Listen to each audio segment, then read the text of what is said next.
គាត់ទើបតែដកលុយសន្សំទាំងអស់ពីធនាគារស្រាប់តែងើបមកឡើងឃើញមនុស្សមួយក្រុមពាក់មួកឃ្លុំក្បាលដើរសម្ដៅមកគាត់ប្រញាប់លាក់លុយសង្គ្រោះជីវិតនោះទុកសំណាងល្អគោលដៅរបស់ពួកវាគឺឡានដឹកលុយនៅមាត់ទ្វារសន្តិសុខធនាគារប្រញាប់ចាក់សោទ្វារធំជាប់ពួកចៅដែលប្លន់បានសម្រេចក៏បានគេចខ្លួនបាត់តែគាត់គិតថាស្ថានភាពមិនស្រួលក៏រករឿងសន្តិសុខ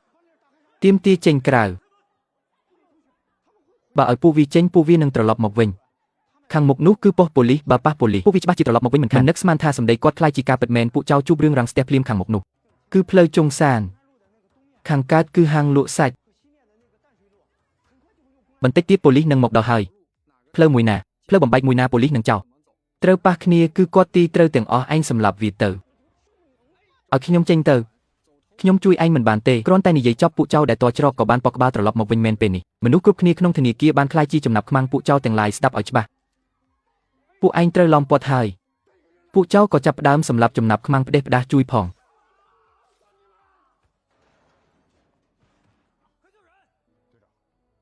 ផងមេបញ្ជាការចំណាប់ខ្មាំងម្នាក់ត្រូវបានបញ្ជូនចេញទៅពេលនេះលែងមានគ្រោះថ្នាក់ដល់ជីវិតហើយទ្វារធំជាច្រកចេញតែមួយគត់គាត់តែអានក្បាលចុះអាចគេចផុតពីសេចក្តីស្លាប់ហើយតែនឹកស្មានមិនដល់គាត់បែរជាខ្លាយជាជនរងគ្រោះទី2ដែលត្រូវពួកវាអូសទៅមាត់ទ្វារដើម្បីសម្លាប់គំរាមប៉ូលីសពេលនោះមេប៉ូលីសបានកាន់មេក្រូស្រែកពីក្រៅមកពួកឯងកុំផ្ដេសផ្ដាសកុំធ្វើបាបមនុស្សខ្ញុំនឹងចូលទៅចរចាជាមួយពួកឯងអ្នកដែលស្រែកពីក្រៅនោ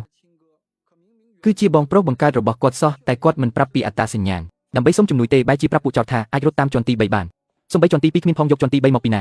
អញបោកអញបារត់មិនរួចអញសម្លាប់ឯងពួកឯងលេងខ្ញុំសិនទៅលេងខ្ញុំសិនលេងខ្ញុំសិនទៅគាត់សម្លឹងមើលជុំវិញ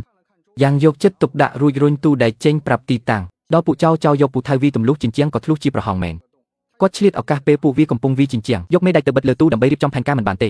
ពួកវាមិននឹកស្មានថាខាងក្នុងស្ងាត់ជ្រងបែបនេះទេពួកវាអាចនឹងសម្រុកចូលមកគ្រប់ពេល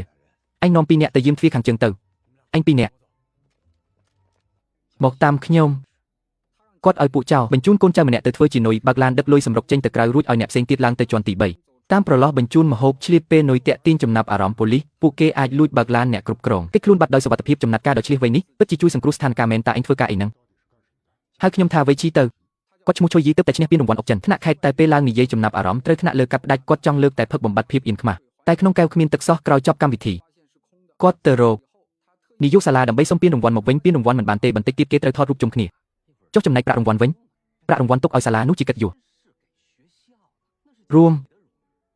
នាយកសាលានៅទាមទារសំណូមពរហួសហេតុដោយឲ្យគាត់ឆ្លៀតពេលទៅលេងអុកជាមួយលោកវាងដែលជាអ្នកឧបត្ថម្ភសាលាហើយលក្ខខណ្ឌគឺគាត់ដាច់ខាតត្រូវតែចាញ់ធ្វើត្បិតតែឈុយយីគ្រាន់តែជាគ្រូបង្រៀនអុកធម្មតាតែគាត់មានសេចក្តីថ្លៃថ្នូររបស់គាត់ឲ្យគាត់លេងអុកលាក់ល្បិចបែបនេះគឺមិនអាចទេគាត់ក៏បដិសេធនាយកសាលាភ្លាមថ្ងៃមួយជាថ្ងៃកំណើតកូនប្រុសតែលុយជាប់ខ្លួនគាត់សំបីមន់បំពងមួយដុំក៏ទិញមិនបានផងគាត់ក៏ដាច់ចិត្តទៅដកលុយនៅធនាគារពេលដែលចេញមកវិញស្ទើរតែត្រូវឡានបុកទៅហើយថែមទាំងត្រូវអ្នកគ្រប់គ្រងធនាគារជិះត្រឡប់មកវិញទៀតដើរមើលផ្លូវផងពេលគាត់ទិញមន់បំពងរួចប្រញាប់ទៅផ្ទះរៀបចំគប់ឲ្យកូនស្រាប់តែឃើញផ្ទះទេស្អាតម្ដាយគាត់បន្សល់ទុកសម្បត្តិមួយប្រាប់ថាបងប្រុសគាត់មកទទួលពួកគេទៅបាត់ហើយឈុយយាប្រញាប់ទៅផ្ទះបងប្រុសខាងក្នុងអ៊ូអរខ្លាំងណាស់ផ្ទុយពីទឹកមុខ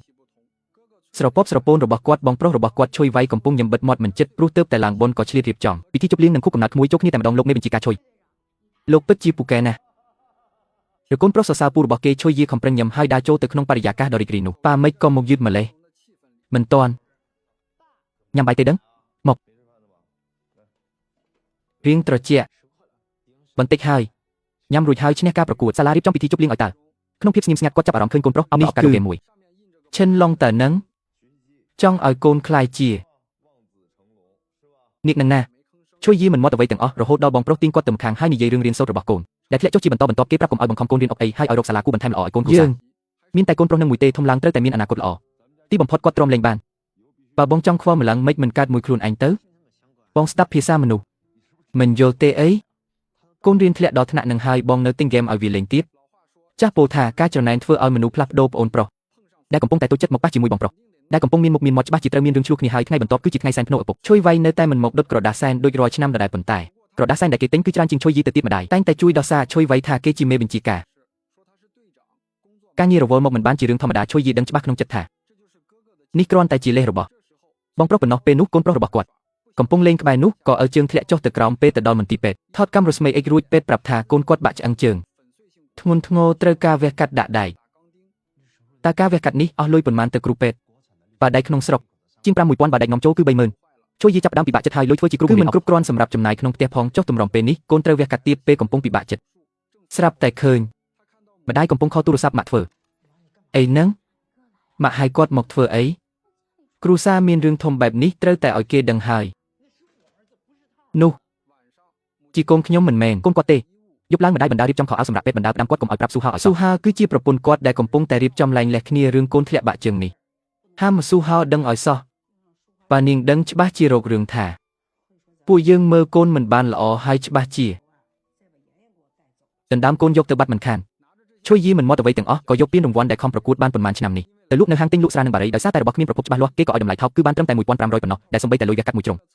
ក៏មិនគ្រប់ផងដើម្បីរកលុយវះកាត់ឲ្យកូនគាត់ក៏ដាច់ចិត្តទៅរកនាយកសាលាសុំស្ម័គ្រចិត្តទៅលេងអុកជាមួយលោកវ៉ាងឃើញជួយយីយកការបែបនេះថ្នាក់លើសប្បាយចិត្តណាស់អូបើលោកមានអរិយាប័ត្របែបនេះតាំងពីដំបូងគឺល្អបាត់ទៅហើយ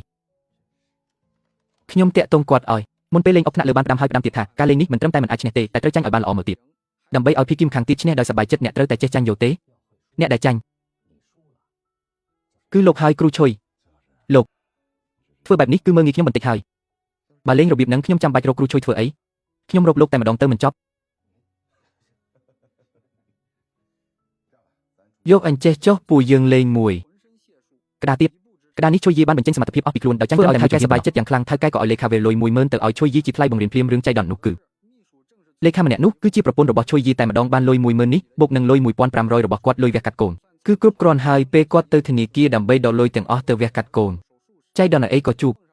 ពួកចៅប្លន់ដល់សាហាវខូខើទាំងនោះគាត់ប្រើជំនាញលេងអុកដ៏ប៉ិនប្រសប់របស់គាត់ជួយពួកចៅឲ្យគេខ្លួនបានសម្រេចហើយគាត់ក៏ត្រូវបានពួកវាចាប់ជាចំណាប់ខ្មាំងបន្តទៀតក្នុងឡានពួកចៅ3នាក់សប្បាយចិត្តយ៉ាងខ្លាំងដែលអាចគេខ្លួនបានមានតែចៅក្មេងម្នាក់ប៉ុណ្ណោះដែលមានទឹកមុខព្រួយបារម្ភតាមផ្លូវពួកចៅចាប់ផ្ដើមទាស់ទែងគ្នារឿងចែកលុយតាមពិតទៅនុយដែលត្រូវទុកចៅនោះគឺជាបងប្រុសបង្កើតរបស់ចៅក្មេងដែលមានឈ្មោះថាឈុនសឹងចំណែកប្អូនឈ្មោះស៊ីសឹងដើមឡើយមេចៅចង់ឲ្យស៊ីសឹងដែលជាមនុស្សគ្មានប្រយោជន៍ជាងគេទៅធ្វើជានុយតែដោយសារដឹងថាវាជាផ្លូវស្លាប់បងប្រុសឈុនសឹងក៏សុកចិត្តចេញមុខទៅស្លាប់ជំនួសប្អូនជួយយីក៏ដឹងច្បាស់ដែរថានុយនោះគ្មានផ្លូវរត់ទេពេលកំពុងរត់គេចពួកចៅចាប់ដើមចែកលុយគ្នាមេចៅស្នើឲ្យទុកមួយចំណែកសម្រាប់ឈុនសឹងតែអ្នកផ្សេងគិតថាស្លាប់រស់ជាកម្រិតកម្មចំណែករបស់ឈុនសឹងគួរតែយកមកចែកស្មើគ្នាជួយយីរហើយព្រឺសម្បត្តិខ្ញាក់គាត់ដឹងថាគាត់មិនអាចអង្គុយរងចាំសេចក្តីស្លាប់ទេយោងតាមចរិតរបស់ពួកចៅទាំងនេះពេលដែលពួកវាមានសមត្ថភាពអ្នកបន្តដែលត្រូវបិទមាត់គឺរូបគាត់នេះហើយគាត់ក៏ក្រោកឈរដណ្ដើមចង្កូតឡានភ្លាមដោយមិនស្ទាក់ស្ទើរដោយសារតែអង្គុយនៅកណ្ដាលជួយយីមិនមានរងរបួសទេពេលដឹងខ្លួនឡើងគាត់ខំប្រឹងវាចេញពីទូឡានហើយថែមទាំងធាក់ស៊ីសឹងឲ្យធ្លាក់ពីឡានទៀតតែពេលដែលបំរុងនឹងរត់គាត់ស្រាប់តែរកលុយវះកាត់កូនមិនឃើញមិននឹកស្មានថាបាត់លុយតិចតែរើសបានលុយច្រើនគាត់ឃើញថង់លុយមួយដែលធ្លាក់ចេញពីឡានគាត់មិនគិតច្រើនក៏ចាប់យកថង់លុយនោះរត់ចូលទៅក្នុងព្រៃបាត់ទៅក្រោយពីរត់រួចជួយយីមិនហ៊ានយកលុយខុសច្បាប់នេះទៅផ្ទះទេខ្លាចជាម្ដាយនិងបងប្រុសដឹងទើបគាត់ទៅកន្លែងធ្វើការសិនពេលកំពុងគិតថាតើគួរលាក់លុយនេះនៅណាស្រាប់តែឃើញស៊ីសឹងដែលជាចោរប្លន់នោះតាមមកដល់យកលុយមកឯងលុយ 11,800 របស់ខ្ញុំបាត់នៅលើឡានហើយនោះជាលុយវះកាត់កូនខ្ញុំសុំទុកតែចំណែករបស់ខ្ញុំទេក្រៅពីនឹងឯងអាចយកទៅបានស៊ីសឹងក៏បោះលុយ 11,800 នោះឲ្យគាត់រួមជាមួយនឹងការសម្គាល់ខ្លួនដែលធ្លាក់នៅកន្លែងកើតហេតុដែលអាចឲ្យប៉ូលីសតាមរកគាត់ឃើញអ្នកទាំងពីរមិនដឹងខ្លួនទេថាបានជួយសង្គ្រោះគ្នាម្ដងម្នាក់ជួយយីក៏មិនលោភខ្លួនអីទៀតដែរហើយក៏ប្រកូលថង់លុយនោះទៅឲ្យវិញយ៉ាងត្រឹមត្រូវតែពេលនោះឡានដ៏សាំភ្នែកមួយគ្រឿងបានបើកមកដល់ក្រោមអគារបងប្រុសខ្ញុំមកដល់ហើយ